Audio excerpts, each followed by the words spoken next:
So today's movie watching was two documentaries that just opened here at the Midtown Art Cinema, but I've seen the trailers a million times, so I had been looking forward to them for quite a while. The first one I watched was Whitney, which is about Whitney Houston.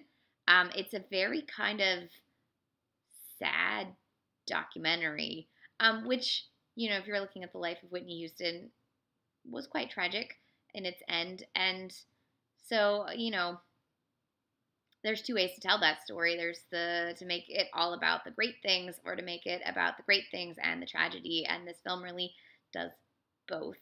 But it ends on a really just somber, sad note where you're like, oh man, Whitney. But it also celebrates how she really was this once in a generation amazing talent. Um, I really enjoyed it. So this was directed by Kevin Macdonald. He's made a ton of documentaries, but the only other film I've seen of his is actually The Last King of Scotland, which was obviously not a documentary.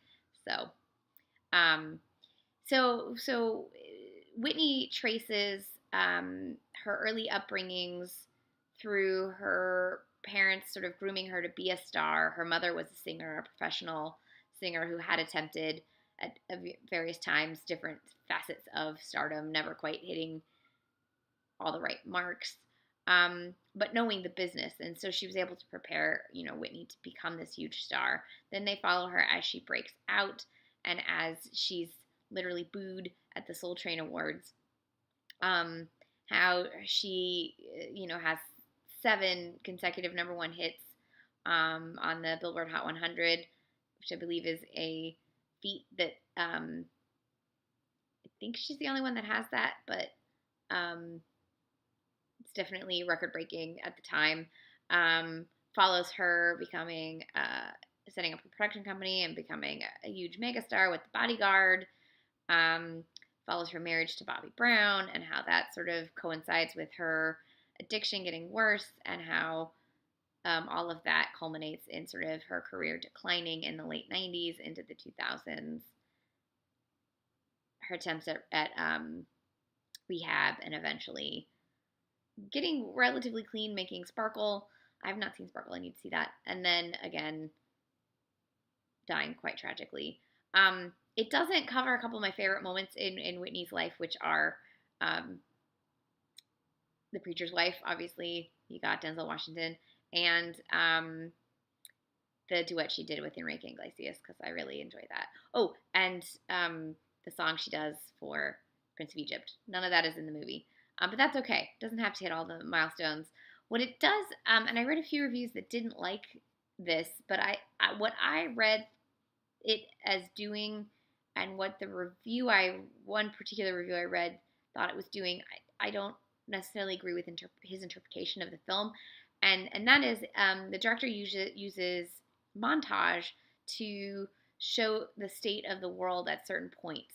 So he shows montage of race riots to show what her childhood was like. And then he shows montages, first of all, the peppy, yuppie kind of things of the 80s. And then he shows montages of, like, the actual, like, shit parts of the 80s.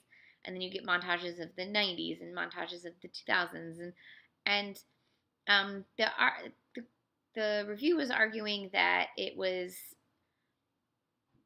saying that her rise and fall was mirrored in the rise and fall of America or something like that. And I don't quite buy that that's what that was. I felt like the filmmaker used pop iconography to show you where she fit into the world as it was.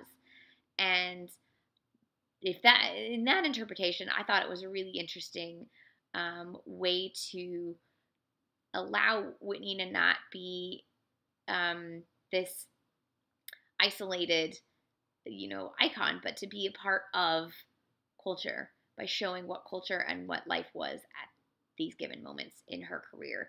So I liked that use of montage. Again, this is a sad documentary. I left it feeling really sad, but also wanting to listen to all the Whitney Houston songs because she's such a great singer, and they always make me happy. And it's sad that someone whose life was so fraught was also like brought so much joy to so many people. It's just a fascinating contrast. The documentary is also filled with archival footage, some footage from famous interviews, some behind the scenes stuff that was shot. There's a lot of interviews with people who were big in her life, family members, confidants, her mother, her brothers, um, her aunt, her family friends, people who worked with her. So you get a lot. And the main thing I was very glad of was the film did not straight wash her. It didn't label her because she never labeled herself as anything but married to this man. But she was probably queer, and the film tackles that a little bit and tackles maybe why she wouldn't wasn't able ever to label herself. And I thought that was great, and I'm glad they kept that in, and I'm glad they brought that up. There's revelations about what her childhood was like. It's pretty intense. But overall, I thought it was a fair portrait of that aspect of her life, the stardom and the tragedy. So if you enjoy Whitney Houston and her life and were a fan, I think you should go see it. It might make you sad. The other film I watched, I didn't particularly like the structure of. This was Westwood, punk icon activist. It's directed by Lorna Tucker. This is her first feature-length documentary. She's made films in the past for Vivienne Westwood for some of her art installation type stuff. So that's how they have a relationship. And it feels a bit,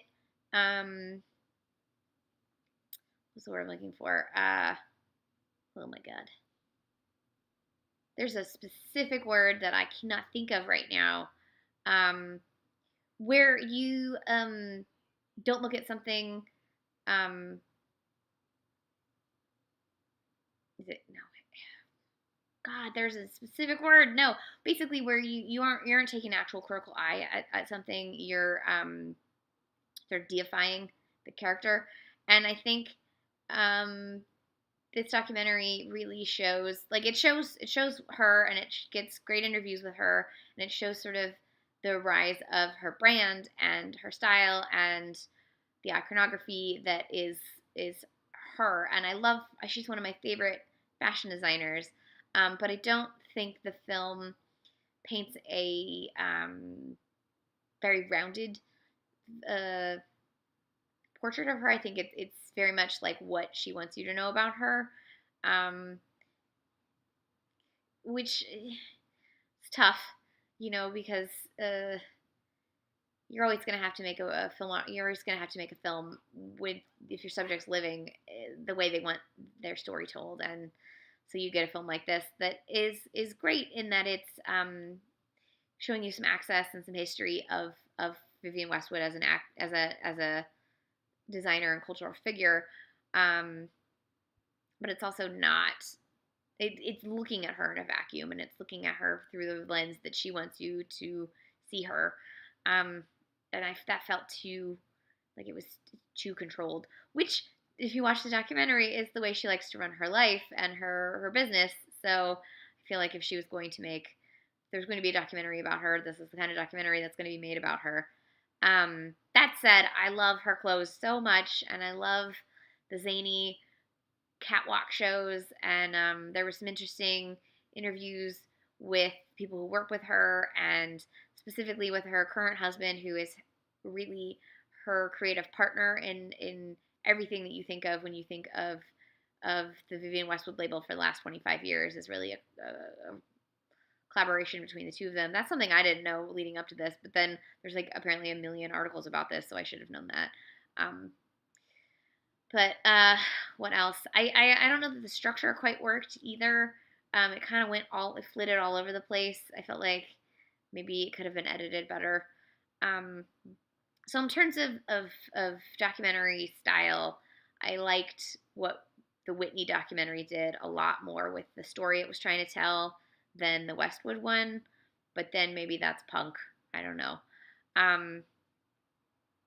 So these are both playing in theaters right now. You can check them out. If you're here in Atlanta, you can see them at the Midtown Art Cinema.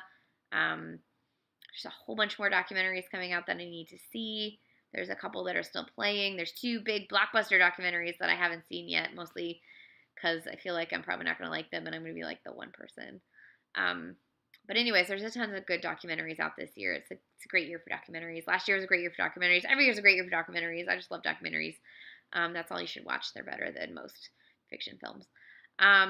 So this was Whitney and Westwood, punk icon activist. And you should find me on Twitter and talk about documentaries. I've seen a lot this year. I can give you recommendations. Have a good night.